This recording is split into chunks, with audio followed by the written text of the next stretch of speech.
Olá pessoal, tudo bem? Meu nome é Celice, eu sou professora dos cursos de Fisioterapia e Medicina do Centro Universitário do Pará, do CESUPA, e vim aqui compartilhar um pouquinho com vocês sobre as experiências de aplicar a metodologia PBL, né, que é o Problem Based Learning, também conhecida como ABP, que é a aprendizagem baseada em problemas.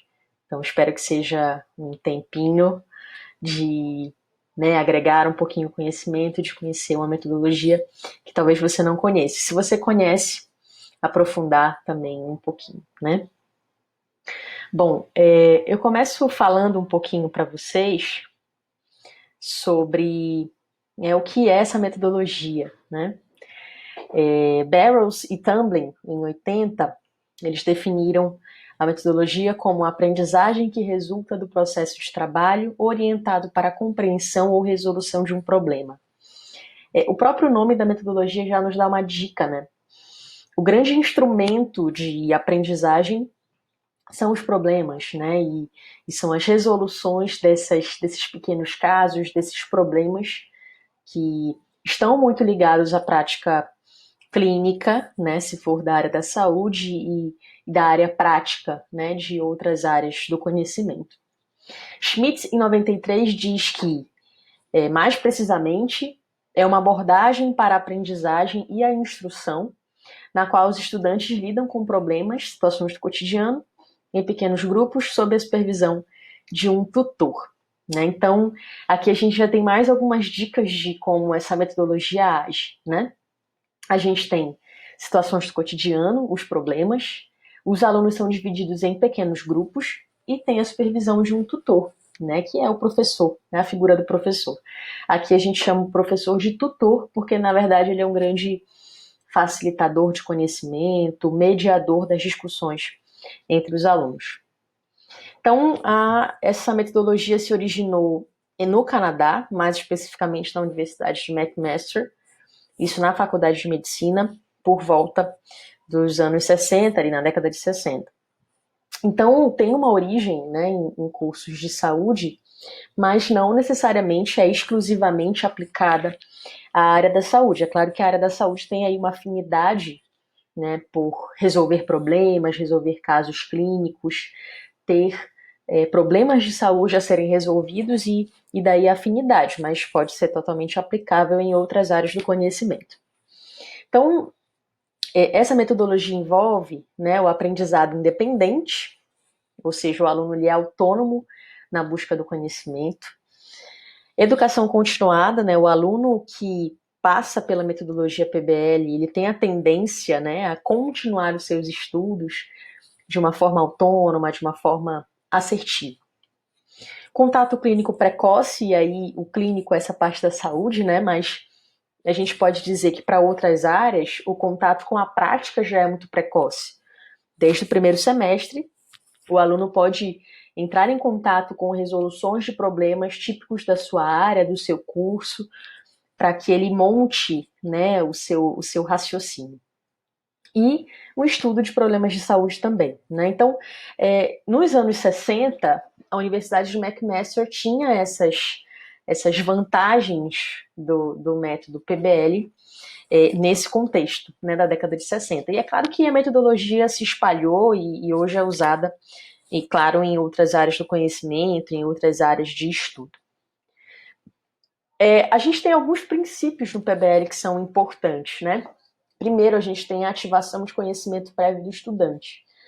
A gente vai ver daqui a pouco que o PBL se divide em dois momentos, abertura e fechamento, e principalmente na abertura, que é o dia, né, que o aluno ele entra em contato de uma forma um pouquinho inicial com o problema, são acionados conhecimentos prévios que esse estudante já teve, seja no ensino médio, seja na família, seja em outro curso de graduação.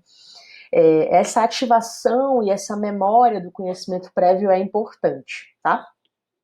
Um segundo princípio bem interessante é que, a partir desse conhecimento prévio, desse conhecimento X que o aluno tem, na discussão com os seus colegas, com os seus pares, Esse conhecimento prévio gera novos conhecimentos, gera novas associações, gera ligações cognitivas, correlações, e até que o estudante vai formando a sua árvore de conhecimento.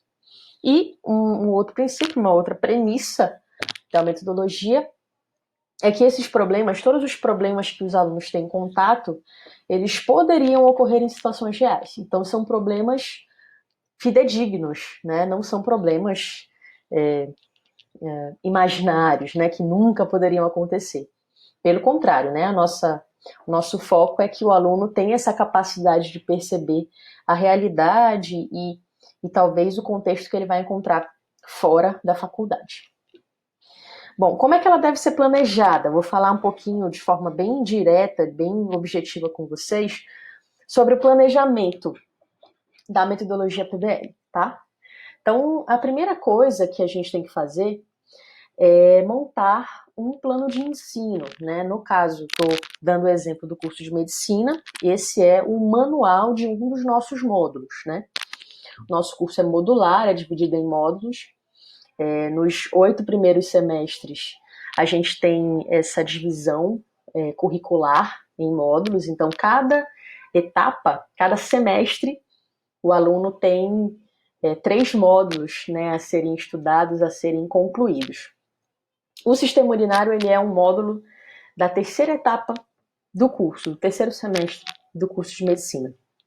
Então, a primeira coisa é a gente montar esse manual, que na verdade é um grande plano de ensino que vai nos guiar, né, durante o módulo. Então, o que a gente vai observar nesse manual? Primeira coisa, uma semana padrão, né, onde a gente observa todas as outras atividades que os alunos têm, né, interação em saúde comunitária, morfofuncional, que é a parte prática do curso, né, onde ele vai estudar anatomia, histologia, habilidades clínicas, inglês, enfim, ele tem várias atividades durante a semana. O PBL desse semestre específico acontece às terças de manhã, aqui grupo tutorial, e às sextas de manhã. Então, geralmente, os 2 momentos que eu mencionei para vocês acontecem aqui, ó. Na terça-feira a gente tem a abertura de um problema e na sexta-feira a gente tem o fechamento de um problema, né? Do problema que foi aberto na terça-feira. É claro que aí a gente tem feriados, né? E algumas situações que talvez a gente não consiga fazer abertura terça e fechamento na sexta, mas no geral a gente tem essa organização, tá? Aqui a gente tem também um calendário, né, onde a gente mostra as datas em que acontecerão, né, as atividades. Aqui a letra A significa abertura e a letra F significa fechamento. Então, esse manual ele é construído bem previamente, né? Esse é um manual, se eu não me engano, de 2019.2, né? O nosso semestre passado. E aqui a gente vê, né, aberturas, fechamentos, encontros com o laboratório morfofuncional. Aqui a gente também tem datas de provas, datas da prova do módulo. Enfim, a gente tem todas as datas previstas, os feriados previstos, né? Então aqui a gente tem um detalhamento, né, de quando acontecerão cada etapa, né, do PBL. Bom, continuando ainda no nosso plano de ensino, ainda no manual, a gente tem os objetivos do módulo, né, que são os objetivos de aprendizagem do aluno, né? Esses são os objetivos geral e específicos. Então, o aluno ele precisa sair desse módulo sabendo e concluindo esses objetivos, né, que estão aí listados. Esse módulo específico que eu trouxe para vocês, ele tem 5 problemas. Então, os objetivos do módulo precisam estar distribuídos, divididos, né, entre esses 5 problemas, né, que, né, isso depende, claro, da carga horária do módulo, enfim. Mas esses objetivos todos do módulo são vistos durante o decorrer desse módulo específico, tá? A gente tem uma árvore temática, uma árvore de temas, que são os temas mais importantes a serem vistos nesse módulo, e a partir dos objetivos de estudo, dos objetivos do módulo e da árvore temática, a gente vai construir os problemas. Então, repito, esse módulo específico tem 5 problemas, mas a gente tem módulo de 7 problemas, a gente tem módulos de 4 problemas. Então, o 5 é uma média, né, dos módulos. Os módulos geralmente têm 5 ou 6 problemas. A partir dos temas e dos objetivos, a gente constrói os problemas, né? Então, a gente tem esse problema aqui, esse é o problema 3 de sistema urinário, né, onde tem aqui o caso da dona Lúcia, que é hipertensa, faz acompanhamento médico, ela toma um diurético, ela realiza exames para avaliar a função renal, né? Na última vez ela teve ali suas escórias nitrogenadas acima do normal, ou seja, tem ali uma disfunção renal, né? Então, os alunos já vão lendo a história do paciente e se ambientando no contexto que a gente vai conversar na abertura e no fechamento, né? Então, aqui tem a palavra do médico, enfim, e aqui o desfecho da historinha, né? Então, os alunos, eles entram em contato apenas com o problema, né? Eles recebem no dia do encontro de abertura esse problema, esse caso clínico, e aí nós vamos discutir, né? Nós vamos conversar sobre esse problema de saúde específico da dona Lúcia. Esses objetivos aqui escritos abaixo são os objetivos que estão escritos para os tutores e são baseados nos objetivos mínimos do módulo, né? Vejam que eu tenho aqui em negrito o objetivo mínimo do módulo, e aqui nos subtópicos temas importantes que vão fazer com que o aluno chegue nesse objetivo. Ou seja, os problemas e os manuais, eles são construídos de forma bem antecipada, né? Então exige aí um planejamento antecipado. Como é que ela é aplicada, tá? A gente tem um grupo de até 13 alunos, em média a gente tem 9, 10 alunos nos grupos tutoriais. Temos a presença de um professor, que é o tutor. A gente tem, dentro do grupo de alunos, 2 figuras importantes, que são coordenador do grupo e aluno relator do problema. E a gente divide em 2 momentos, a abertura e o fechamento, tá? É importante também dizer que o PBL ele tem passos específicos, e esses passos eles são caminhados entre esses 2 momentos, entre abertura e fechamento, tá? Então, a gente vai ler aqui os passos, mas é importante a gente saber que alguns passos vão acontecer na abertura, alguns passos vão acontecer no fechamento, e alguns passos acontecerão entre os 2, tá? Então, aqui no passo 1, esclarecer conceitos não compreendidos na leitura, os alunos fazem uma leitura geral do problema e eu não sei o que é escória nitrogenada, então eles podem discutir esses termos, podem procurar no dicionário esses termos. Depois, eles vão definir o problema, né? Bem, qual é o centro desse problema, né? Qual é o centro dessa discussão? Eles analisam e aí vão gerar uma chuva de ideias, né? Um brainstorming, em que eles vão discutindo e vão tentando alcançar esses problemas e como eles vão fazer para resolver esse problema de saúde. E aí eles sistematizam as análises, as hipóteses e as soluções do problema a partir desse passo 3, a partir do brainstorming. E o último passo da abertura é o passo 5, que eles vão formular os objetivos de aprendizagem. Esses objetivos de aprendizagem, eles não devem ser iguais aos nossos objetivos mínimos do módulo, mas eles devem aí permear e devem estar próximos desses objetivos previamente planejados, tá? O passo 6, ele é feito entre abertura e fechamento, né, onde o aluno ele vai estudar individualmente, vai estudar em grupo, em dupla, né, ele vai para a aula prática, assistir uma explicação, ele vai para a aula de saúde na comunidade, então ele vai percebendo as contextualizações daquele problema. Isso tudo no passo 6.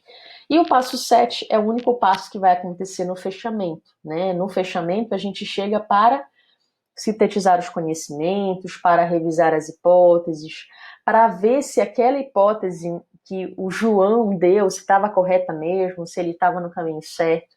Então é um momento de discussão, de fechamento mesmo, né, desse problema, de resolução desse problema. Bom, trouxe aqui para vocês também de forma geral, eu vou disponibilizar esses slides para todos, mas importante saber também o papel do tutor, né, o papel do professor nessa metodologia. Primeiro, promover o aprendizado, promover esse processo de cooperação entre os alunos, né? Minimizar talvez uma possível disputa, uma possível competição entre os alunos, que por vezes acontece, mas o tutor ele tem esse papel de controle, né, de influência nessa cooperação dos alunos. O tutor também ajuda a garantir os 7 passos, a aplicação de todos os passos do PBL, manter o fluxo das discussões, estimular o grupo a pensar criticamente, fazer perguntas. Os alunos gostam muito quando os tutores fazem perguntas e geram contextualizações. Prover informações, se o tutor percebe que existe alguma informação errada, alguma informação equivocada, ele pode prover informação. Ele vai analisar os pontos negativos e positivos do funcionamento do grupo. Isso é muito importante para a atitude, para a dinâmica do grupo. E dar um feedback dos alunos, né? O tutor ele dá esse retorno aos alunos. Olha, João, hoje você não foi tão bem, aquela hipótese que você fez não foi muito boa, você precisa construir melhor sua hipótese, ou então, Maria, você precisa respeitar mais a fala dos seus colegas, precisa escutar mais o que os seus colegas estão dizendo.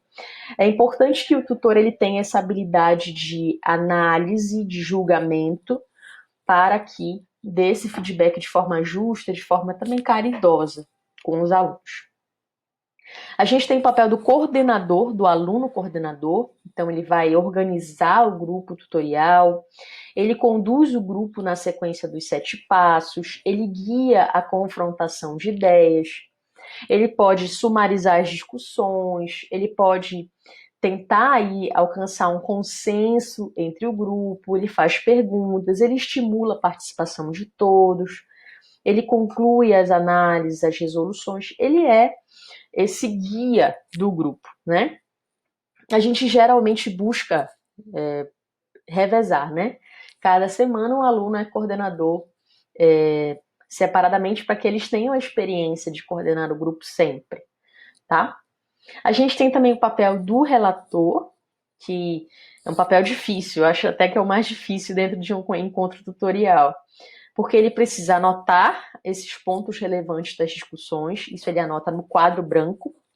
A gente incentiva os relatores a usarem o recurso do mapa conceitual para que ele consiga resumir as discussões. Alguns alunos não conseguem gerar mapas conceituais, outros alunos sim, mas a gente incentiva que esse resumo seja em forma de mapa. Ele participa das discussões e ele provê um relatório, né? Ele provê esse resumo de tudo que foi dito. Então, para mim, é um dos papéis mais desafiadores que a gente tem dentro de um encontro tutorial. A gente tem também o papel dos outros membros do grupo, né? Eles participam das discussões, tomam notas, fazem esquemas. Eles podem ir ao quadro, fazer mapas também, diagramas, ilustrações, prover informações, solicita informação, pergunta, ouve, solicita feedback, né? Todos os membros do grupo, eles têm esse papel de movimentar o grupo, né? Tanto que todo grupo é muito diferente um do outro, porque são peças diferentes, são pessoas diferentes que compõem aquele grupo. Então, o professor que passa pelo PBL e passa por vários grupos tutoriais, percebe essa dinâmica das relações, percebe a dinâmica de aprendizado de cada um, né? Que cada um tem um ritmo diferente. Como é que nós avaliamos os alunos? A gente avalia os alunos de 2 formas. A gente tem uma avaliação somativa e a gente tem uma avaliação formativa.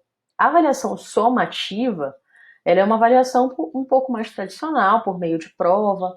Essa prova ela é teórico-prática, onde a gente mede, a gente avalia esse conteúdo, essa aquisição de conteúdo pelos alunos. E nós avaliamos formativamente onde a gente avalia conhecimentos, habilidades e atitudes. Eu trouxe para vocês a ficha de avaliação, né? A gente tem uma ficha de avaliação para a abertura, essa é a ficha da abertura. Então vejam que aqui na primeira linha, né, o primeiro indicador é identificação de questões e geração de hipóteses no problema apresentado. Isso é mais relacionado com conhecimento. O ponto 2, utiliza conhecimentos prévios. Isso é uma habilidade, né? É como ele vai conseguir utilizar os conhecimentos prévios que ele traz para a tutoria, para a abertura.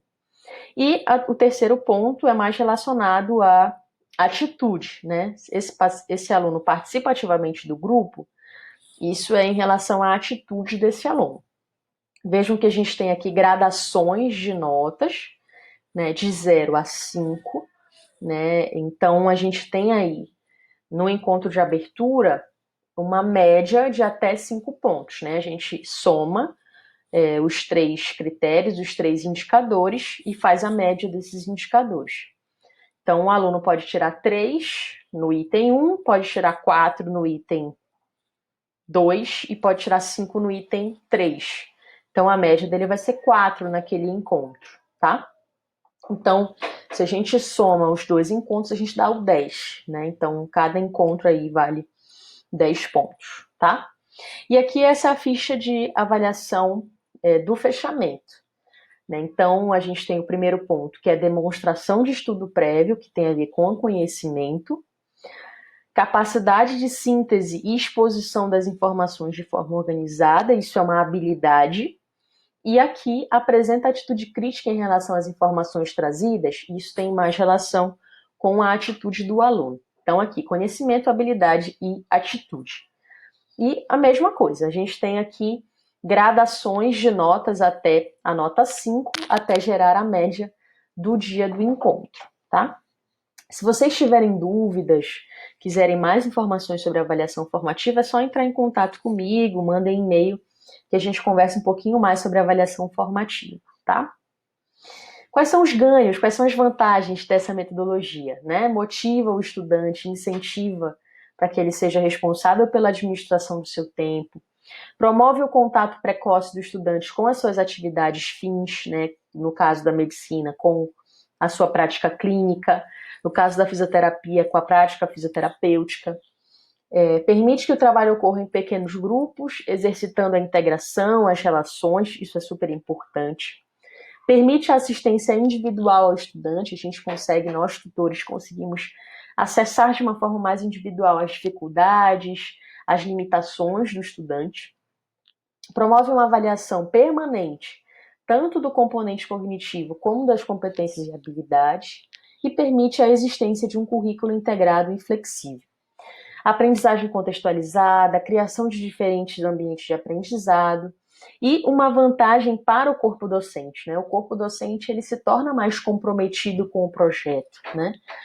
Vejam que os módulos eles são todos integrados, então é importante que o tutor, né, o corpo docente entenda o porquê de usar essa metodologia e como ela está integrada no projeto do curso. Quais são os principais desafios? Eu trouxe basicamente 3, né?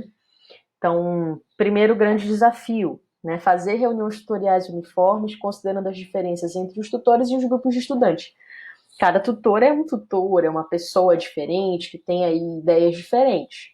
E tem jeitos de condução diferentes. Então, às vezes é um desafio, porque muitas vezes os alunos comparam, né? E nem sempre as comparações são boas, né? Então, às vezes tem a tendência a achar que aquele modo daquele tutor não é muito bom. Então, é um desafio para a gente, porque nós somos pessoas, tutores diferentes. A administração de tempo, principalmente do aluno, né? Dele conseguir administrar o seu tempo, administrar a sua semana padrão, para que ele consiga alcançar os objetivos da semana. Timidez, acanhamento, problemas emocionais, psicológicos que comprometem a socialização.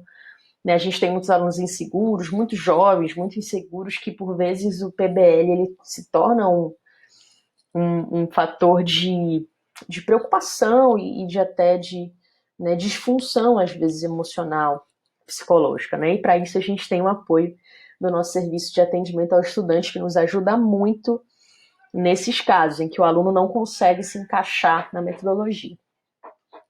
E trouxe para vocês algumas fotos, né, de tutorias, de grupos tutoriais pelos quais eu passei, né, os alunos, a gente tem essa proximidade com o aluno durante 5, 6 semanas, então a gente acaba, né, eles fazem festinha no fim do módulo, a gente acaba se aproximando do aluno, né, a gente tem uma intimidade, a gente conhece nome e sobrenome daquele aluno, conhece, né, os pontos que ele tem a melhorar, os pontos que ele tem para, né, as atitudes que ele precisa parar de ter.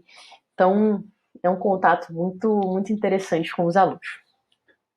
Bom, espero ter sido direta, objetiva, né, nessa fala sobre PBL.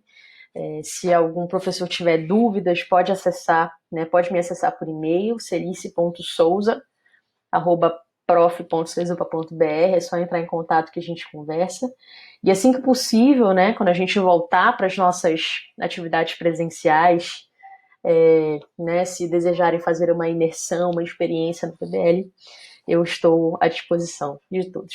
Até mais.